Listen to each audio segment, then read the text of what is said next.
Hello friend, अहिले चाहिँ मैले मेरो ब्लग आज इभिनिङबाट सुरु गरेको। इभिनिङ भन्दा पनि रातै परिसक्यो। अन्त म रेडी भइसकेको छु। र म जाँदैछु घर जानुको लागि। हाम्रो ट्रली एउटा गइसकेको छ, एउटा यो अनि एउटा मेरो, एउटा बाहिर छ। अनि हामीसँग जानेमा यहाँ अरू पनि छ नि। है यो चाहिँ मेरो जेठानी हो, चिन्नु भएकै होला तपाईँहरू सबैले होला। बस कस्तो छ? म चाहिँ यस्तो बसमा कहिले पनि ट्राभल गरेको छुइनँ, फर्स्ट टाइम हो। सानोमा चाहिँ गरेको होला, सानोमा, तर पनि यस्तो बसमा होइन। अब चाहिँ त्यो पनि एक्सपिरियन्स भयो हो। अब सिपमा मात्रै चढ्नु बाँकी छ मेरो चाहिँ। ल त भइरहनुहोस् होला, म देखाइरहन्छु तपाईँहरूलाई र अपडेट दिइरहन्छु। मैले कानको चाहिँ लगाएन, किनभने अहिले बसमा सुत्दाखेरि झर्छ, दुख्छ हो, त्यही कारणले। अब हामी निक्लेको, अब एकैचोटि बसमा भेटौँ। ल आउने म आउने, एकैचोटि हामी बसमा भेट्छु। बसमा देखाउँछु म तपाईँहरूलाई। अहिले चाहिँ हामीहरू बस पर्खेर बसिरहेको छु हो। सबैजना आफ्नो आफ्नो काममा छ, कोही खाने, कोही बस्ने। यहाँ चाहिँ मेरो एउटा पार्सल सामान ल्याइदिन मान्छे आएको थियो, भाइ। त्यसलाई एकछिन जिस्काएँ हो, हाँसामा एकछिन जिस्काएँ, त्यो गयो। फेरि इन्तजार, पर्खिँदा खुट्टै दुखिसक्यो, भुँडी दुखिसक्यो मलाई त। कहिले आउँछ? नानीहरूले चिप्सहरू खाँदैछ। टर्सरी फेरि बसमा चाहिँ नानीहरूलाई पिसाब आउँछ भनेर हो। त्यही त हो, अर्को बसेछ।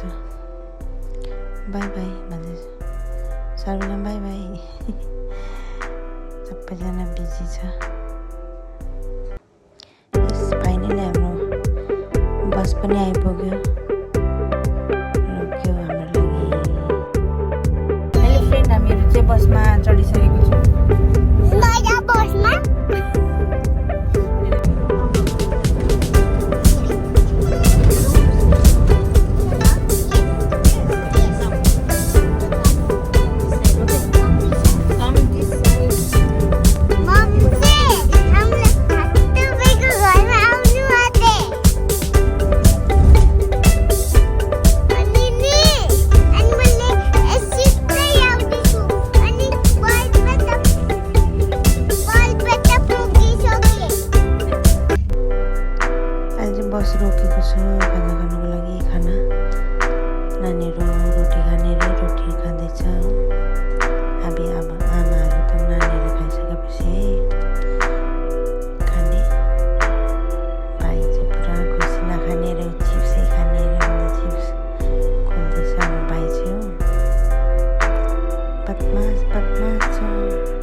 उत्रिने बेला भयो। अब सबैजना उत्रिने।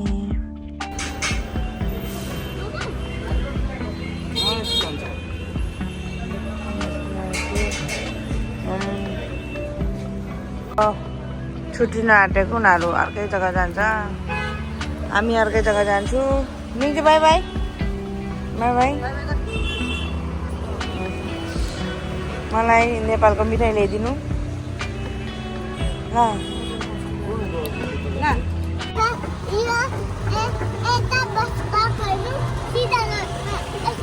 भाइ है भाइ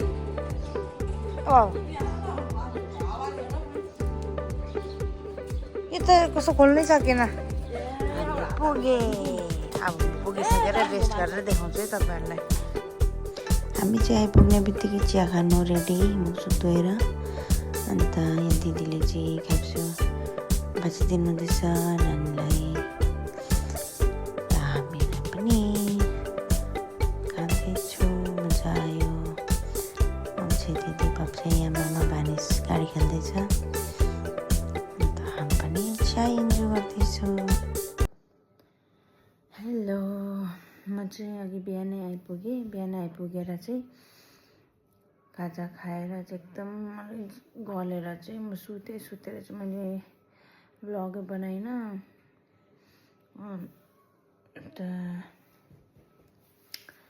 म चाहिँ आएको छु सिलगढीमा, त्यो चाहिँ क्लियर गरिदिइहालेको मेरो बडियामाहरूको घरमा। अन्त आजलाई यति नै, बाई बाई, भोलि फेरि भेटौँला।